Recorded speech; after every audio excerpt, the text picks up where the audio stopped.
Hello friends, नमस्कार, अस्सलाम वालेकुम। आई होप कि आप लोग काफ़ी अच्छे होंगे।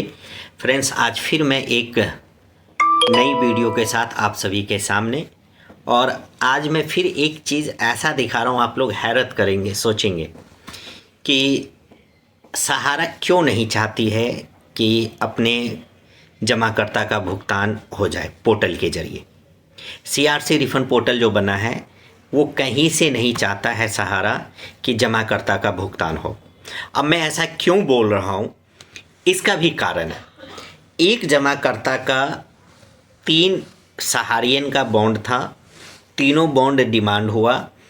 तीनों बॉन्ड का मैं ऑन पेपर दिखाऊंगा, सिस्टम पे भी दिखाऊंगा। तीनों बॉन्ड का डिमांड हुआ, जिसमें से 8-8 हज़ार के बॉन्ड थे 3, जिसमें से 8,000 रुपया जो है इस कस्टमर का 6/10/2025 में आया, और बाकी जो 2 बॉन्ड था वो दोनों बॉन्ड का जो है अंडर प्रोसेस दिख रहा था। उसके मेरे पास रीसबमिशन एप्लीकेशन भी है, उसमें भी तीनों बॉन्ड दर्शाया हुआ है। उसके बाद उन 3 अकाउंट में से एक अकाउंट का 8,000 रुपया जो है 6/10/2025 को इसके अकाउंट में सीआरसी के तरफ से ट्रांसफ़र हो गया, और 2 अकाउंट जो है वो अंडर प्रोसेस दिख रहा था, और अंडर प्रोसेस दिखता रहा।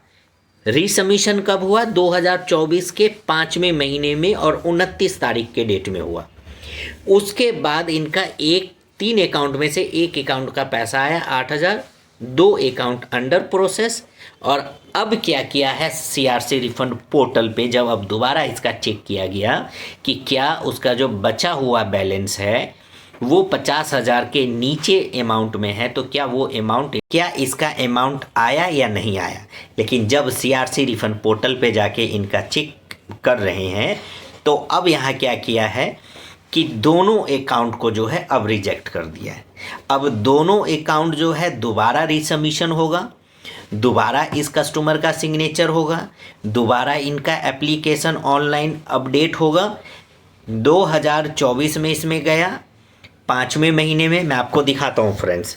आइए देखिए फ्रेंड्स, 29/5/2024 में इसका रीसबमिशन हुआ। इनका 6/10/2025 में 8,000 रुपये आया, और ये देखिए ये इनका 3 अकाउंट है, जबकि रीसबमिशन करने के बावजूद भी जो है करेक्शन आया था और उस जांच प्रगति पे दिखाने लगा। ये 3 अकाउंट, अब 3 अकाउंट में जो नंबर 1 का अकाउंट है, ये देखिए मैंने लिखा है ओके पेमेंट आ गया है, यानी सिर्फ एक अकाउंट का पेमेंट जो है इसका 8,000 रुपया ये आ गया, और ये दोनों अमाउंट जो है वो अंडर प्रोसेस दिख रहा था। लेकिन अब सिस्टम ने क्या फ्रेंड्स, अब सिस्टम पे देखिए कि 24,000 रुपया टोटल इसका अमाउंट है। ये इनका कंप्लेन नंबर है, ये इनका 8,000 रुपया आया इनके बैंक में, और इस डेट में आया। अब यहाँ देखिए, यहाँ पेमेंट भी पेड दिखा दिया। उसके बाद जब ये 2 अकाउंट जो था वो अंडर प्रोसेस दिख रहा था, और अब जाके ये दोबारा इसका यहाँ रीसबमिशन हो रहा है। अब दोबारा इनका अपडेट होगा, दोबारा सब चीज़ ओके होने के बाद जब हम इसे ओके करते हैं तो ये देखिए ये इनका अपडेट हुआ। इसी तरीके से दूसरा देख लेते हैं। सेम टाइम अकाउंट नंबर तीनों का अलग अलग, एक डेट में खाता खुला, एक अकाउंट का पेमेंट सीआरसी रिफंड पोर्टल से आ गया, और बाकी दोनों जो है ये इनका अपडेट हुआ। और अपडेट होने के बाद अब यहाँ पे देखिए फिर से हरा कलर दिख गया, सही का निशान। और अब 2024 से इनका चल रहा था, अब आज से फिर इनका अंडर प्रोसेस चलेगा, और उसके बाद फिर आएगा। अब देखते हैं, एक बार इनका रिजेक्शन भी देख लेते हैं कि रिजेक्शन में सीआरसी के तरफ से क्या आया। अब सीआरसी के तरफ से रिजेक्शन देखते हैं कि क्यों आज के डेट में कस्टमर को। अब देखिए फ्रेंड्स, जब इनका पहले अकाउंट का पेमेंट आया तो उसमें भी यही सारी कमी थी। जब ये सारा चीज़ ओके होने के बाद ही उनका पेमेंट का भुगतान हुआ होगा, जो 8,000 रुपया आया, और जो 2 अकाउंट का जो नहीं आया उसमें फिर से यही दिखा रहा है कि सोसाइटी द्वारा अपलोड किए गए सदस्य फार्म संख्या जमाकर्ता का डेटा के बीच सदस्य संख्या बी मेल है। बताइए, आधार कार्ड और सोसाइटी डेटा के बीच में जन्म तिथि में भी मेल में वो भी दिखाने की कोशिश करता हूँ, और खोलने का फार्म अपडेट नहीं। जबकि इस व्यक्ति का फ्रेंड्स हम आपको दिखाएं कि देखिए मास्टर फार्म और मेंबरशिप फार्म पहले ही अपडेट कर दिया गया है। और अगर डेट ऑफ बर्थ की बात करें तो देखिए 1991 और ये देखिए 1991। जब सब चीज़ इनका ओके है, उसके बावजूद भी जब इसका एक अकाउंट का पेमेंट जब यहाँ भेज दिया तो बाकी 2 अकाउंट का पेमेंट को वेरीफाई सेम चीज़ से किया, तो इनका 2 अकाउंट 8 दूनी 16, 2 अकाउंट का 16,000, तो 16,000 रुपया इनके अकाउंट में क्यों नहीं भेजा। देखिए मैं क्यों कहता हूँ कि सहारा कहीं से नहीं चाहता है कि जमाकर्ता का भुगतान हो। 2024 से लीजिए, 5वें महीने में 6ठा, 7वां, 8वां, 9वां, 10वां, 11वां, 12वां, 7 महीने 2024 के, 2025 के 12 और 7 19 समथिंग 5 जोड़ लीजिए, 20 महीने हो गए। 20 महीने में 8,000 रुपये मिला। अब जाके दोबारा इसका रिजेक्शन हुआ, अब जाके फिर इसका ये दोबारा रीसबमिशन फॉर्म निकला है, रीसबमिशन R2। जबकि पहले रीसबमिशन जब हुआ उसी में उसको 8,000 मिला, तो दोबारा रिजेक्शन होने का तो कोई सवाल ही नहीं होता है। जब इसका मास्टर फार्म, मेंबरशिप फार्म तीनों का एक साथ जमा हुआ तो फिर करेक्शन क्यों। ये है सहारा की सोच कि किस तरीके से जमाकर्ता का भुगतान जितना डिले किया जा सके उतना डिले करो। जितना डिले होगा, जमाकर्ता परेशान हो रहा है, सहारा को कोई दिक्कत नहीं। सहारा सिर्फ ये याचिका लगाना है, ये केस लगाना है, ये करना है, उसमें उनका दिमाग बहुत चलता है। लेकिन जमाकर्ता का भुगतान हो जाए इस पोर्टल के माध्यम से, किस तरीके से जमाकर्ता का सुधार किया जाए, उसमें बैठे हुए अफसरों का कोई दिमाग नहीं चलता। अब ये बंदा बुजुर्ग लेडीज है, महिला है। मैं फ़ोटो आप देखे होंगे, मैं फिर भी फ़ोटो दिखा देता हूँ फ्रेंड्स। देखिए काफ़ी बुजुर्ग महिला है। 51 का डेट ऑफ बर्थ था। अब उससे अंदाज़ा लगाइए कि आज इनका क्या एज हो गया। पहले 8,000 भेजा, बाकी अब 16,000 के लिए अब फिर ये 20 महीना वेट करेंगे। और इनके नज़र में खराब कौन? कार्यकर्ता जिसके द्वारा ये खाता खोला गया। और सहारा के नज़र में गलत कौन? कि जिस कार्यकर्ता ने इस कस्टमर का खाता खोला। हर तरफ से बदनाम, गाली, मार्केट में जाके उसकी बदनामी होना, उसको गाली देना, उसको कोसना, वो सिर्फ काम है सहारा के एजेंट का।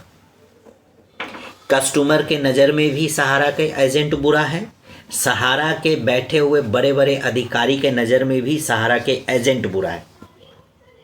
गाली सुनेगा तो एजेंट सुनेगा।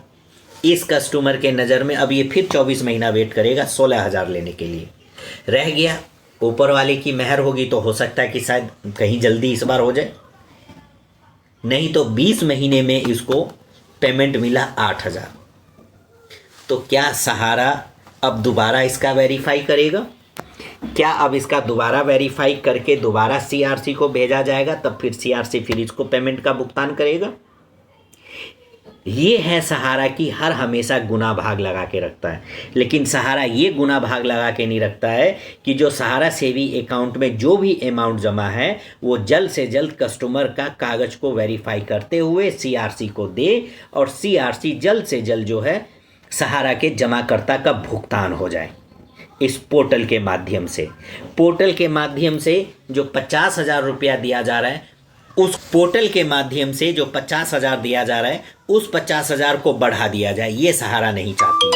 सहारा ये नहीं चाहती है कि जितनी जल्दी कस्टमर का पोर्टल पे जो कंप्लेन गया हुआ है उस कंप्लेन को जल्द से जल्द सॉर्ट आउट करते हुए कस्टमर का भुगतान हो जाए।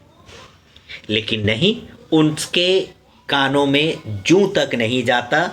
कस्टमर का भुगतान हो या ना हो, सहारा के जो एजेंट है वो गाली सुने, मार खाए, उसकी गाड़ी छीन ले, उसके साथ बदतमीजी हो मार्केट में, उससे सहारा के बैठे हुए अफसर को कोई फर्क नहीं पड़ना। सिर्फ फर्क पड़ना है एजेंट के ऊपर, क्योंकि एजेंट ने जो खाता खोला वो सबसे बड़ा गलती किया, और एजेंट ने खाता खोल के सहारा के ऑफिस में जमाकर्ता बढ़ाया, वो गलती किया। आज हर तरफ से अगर कोई बदनाम हो रहा है तो वो सिर्फ एजेंट बदनाम हो रहा है, सहारा के कार्यकर्ता बदनाम हो रहा है। कुछ कार्यकर्ता आज भी कंधा से कंधा मिलाकर ईमानदारी से काम कर रहा है कि उसके जमाकर्ता का भुगतान हो जाए। हम भी अपने जमाकर्ता के साथ कंधा से कंधा मिलाकर हर कोशिश कर रहे हैं कि भुगतान किसी तरीके से हो जाए। इंटरेस्ट नहीं मिल रहा है, अगर भुगतान हो जाएगा तो इस जमाकर्ता या कोई भी जमाकर्ता के नज़र में कम से कम वो एजेंट की इज्जत बची रहेगी। सहारा ने तो एजेंटों का इज्जत मिट्टी पलीत कर दिया, मिट्टी में मिला दिया। ये है सहारा की स्थिति। और आज भी सहारा के बहुत सारे ऐसे महानुभाती इंसान हैं, चमचे जिसे कहते हैं, वो ये कहता है कि आप वेट करो, सब्र करो, सहारा काउंटर से भुगतान करेगा। अरे सहारा क्या काउंटर से भुगतान करेगा? इस बुजुर्ग के 24,000 लेने के लिए 24 महीने लग गए। क्यों नहीं सहारा के बैठे हुए जो बड़े बड़े अधिकारी हैं वो डायरेक्ट हेडक्वार्टर से भुगतान कर दे? डायरेक्ट हेडक्वार्टर, जैसे जब पोर्टल डायरेक्ट आधार सीडिंग अकाउंट में पैसा भेज सकता है, तो क्या सहारा के बैठे हुए मैनेजमेंट ये काम नहीं कर सकता है? क्यों नहीं डायरेक्ट ईसीएस करके कस्टमर के अकाउंट में पैसा भेज दिया जा रहा है? क्यों कस्टमर को बार बार एक ही काम को 10 बार करवाया जा रहा है? क्यों एजेंट को आज भी मार्केट में बदनाम किया जा रहा है? तो ये सवाल है, ये जमाकर्ता का भी सवाल है और कार्यकर्ता का भी सवाल है कि जो कार्यकर्ता आज भी ईमानदारी से काम कर रहा है कि जमाकर्ता का भुगतान हो, लेकिन सहारा के बैठे हुए मैनेजमेंट कहीं से नहीं चाहता है कि जमाकर्ता का भुगतान हो। फ्रेंड्स, ये मैंने आपको दिखाया, सिस्टम पे भी दिखाया। ये है सहारा की स्थिति। अगर इस तरीके से जमाकर्ता अगर परेशान होगा तो आपको क्या लगता है कि जो सहारा के जो बड़े बड़े गुण गाते हैं कि सहारा फिर से रूटीन में आएगा, सहारा फिर से मार्केट में छाएगा, क्या ये जमाकर्ता दोबारा 200 रुपये महीने का भी पॉलिसी सहारा में खुलवाएगा? नहीं खुलवाएगा। मैं उन सभी से जानना चाहूँगा कि अगर इस तरीके से जमाकर्ता के साथ अगर हो रहा है तो क्या आपका जमाकर्ता आपको दोबारा खाता खुलवाएगा आपसे? नहीं खुलवाएगा। चाहे अब आप कितना भी कुछ बोलते रहिए कि सहारा के काउंटर से भुगतान होगा, सहारा बहुत जल्दी मार्केट में मूव करेगा, कहीं से मूव नहीं करेगा। जो सहारा के बैठे हुए अफसर अपने जूनियर का नहीं हुआ, वो क्या सहारा अपने जमाकर्ता का होगा? जो एजेंट सहारा को नीचे से ऊपर तक बैठाया, जो दिन रात आंधी तूफान में मेहनत करके कलेक्शन करके जमा करता था, जब सहारा उसका नहीं हुआ तो इस कस्टमर का कहाँ से हो जाएगा? फ्रेंड्स, मैं अपनी बात आप तक रख रहा हूँ। इस तरीके का सवाल मार्केट में आता है और इस तरीके का सवाल हम लोगों से रोज़ दिन मार्केट में पूछा जाता है। रोज़ दिन हम लोगों को आज भी गाली सुनने के लिए मिलता है, क्योंकि बहुत सारे ऐसे जो कार्यकर्ता थे जो डर से अपना जगह छोड़ दिया है, उनके भी जमाकर्ता मार्केट में मिलते हैं। वो आज भी वो अपने कार्यकर्ता जो एजेंट थे उनको आज भी वो सब गाली देते हैं, लेकिन हम लोग कोशिश करते हैं कि उसका भी भुगतान जैसे हम लोग अपने जमाकर्ता का करवा रहे हैं, इसी तरीके से दूसरे के भी कार्यकर्ता का जमाकर्ता का भुगतान आप लोग करवाएं कि कम से कम उनका भुगतान आएगा तो उसको तो कम से कम कोसेगा नहीं, उसको तो गालियां तो नहीं मिलेगा, उसको कोई बुरा तो नहीं कहेगा। फ्रेंड्स, मैं हर बार इसी तरीके से जो सिस्टम पे दिखता है वो भी मैं आपको दिखाता हूँ, जो मुझे सही लगता है वो भी मैं दिखाता हूँ, जो मुझे लगता है कि गलत है वो भी मैं आप तक रखता हूँ। और मैं इसी तरीके से आप सभी को मैं ज़रूर जागरूक करता रहूँगा। और पोर्टल से रिक्वेस्ट है कि 50,000 को बढ़ाया जाए। बहुत से ऐसे अभी खाताधारी हैं जिसमें से कार्यकर्ता भी बहुत ऐसे कार्यकर्ता हैं जिनके 10, 20, 50 लाख रुपए लगे हुए हैं, उनको भी भुगतान हो जाए, उनका भी भुगतान मिल जाए। सरकार से, सहारा से, दोनों से गुजारिश है पोर्टल को जो है थोड़ा और फास्ट किया जाए, उसमें और सारी सुविधा लाया जाए। जैसे डेथ का कंप्लेन अभी नहीं हो रहा है, बहुत सारे क्यू शॉप के कागज़ बहुत मार्केट में अभी भी बचे हुए हैं जो नहीं जमा किए, उनका भी अभी डिमांड नहीं हो रहा है। मंथली इंटरेस्ट उसका इस पे अभी कोई सॉल्यूशन नहीं है। तो इस तरीके का पोर्टल पे सुधार लाया जाए, 50,000 को बढ़ा के 5 लाख, 10 लाख किया जाए, और रीसबमिशन जो अभी 10 लाख किया गया है उसको जनरल कर दिया जाए, या नहीं तो 2025 के दिसंबर तक का कंप्लेन ले लिया जाए। क्योंकि अभी तक जो रीसबमिशन जो है 2023 तक वालों का हो रहा है वो भी 5 लाख से नीचे वाले का हो रहा है। 5 लाख 1 रुपया से ऊपर, 10 लाख से नीचे जिसका है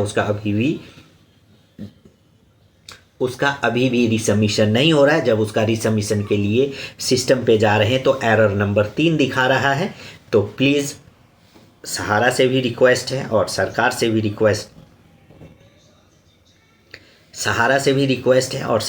रिक्वेस्ट है कि प्लीज़ ये सब चीज़ों को जल्द से जल्द सुधार किया जाए और कार्यकर्ता का भी भुगतान किया जाए। वो भी इंसान है, उसके भी घर में माँ बाप, भाई बहन, बच्चे हैं, उनके भी घर परिवार हैं, उनको भी 2 रोटी खिलाने का एक जरिया मिल जाए। अगर उनका भी भुगतान आएगा तो उनका भी एक घर चल पाएगा। फ्रेंड्स, अगर मेरी बात अच्छी लगी हो तो प्लीज़ वीडियो को ज़्यादा से ज़्यादा शेयर करें। इस तरीके से नहीं होना चाहिए जमाकर्ता के साथ। खैर फ्रेंड्स, मैं अपनी बात को यहीं पे समाप्त करता हूँ। अगर अच्छा लगा हो तो मेरी वीडियो को ज़रूर शेयर करें और ज़्यादा से ज़्यादा व्यक्ति को जागरूक करें कि इस तरीके का प्रॉब्लम ना सहारा जमाकर्ता के साथ करें और ना ही पोर्टल के जरिए। जब एक बार उसके अकाउंट में पेमेंट आ गया तो दोबारा उसके केस को रिजेक्ट ना करें। उसी वेरिफिकेशन के हिसाब से बाकी जो बचा हुआ अमाउंट है वो अमाउंट उसके अकाउंट में ट्रांसफ़र कर दिया जाए। इसी के साथ मैं अपनी बात को समाप्त करता हूँ। नमस्कार, खुदा हाफिज़।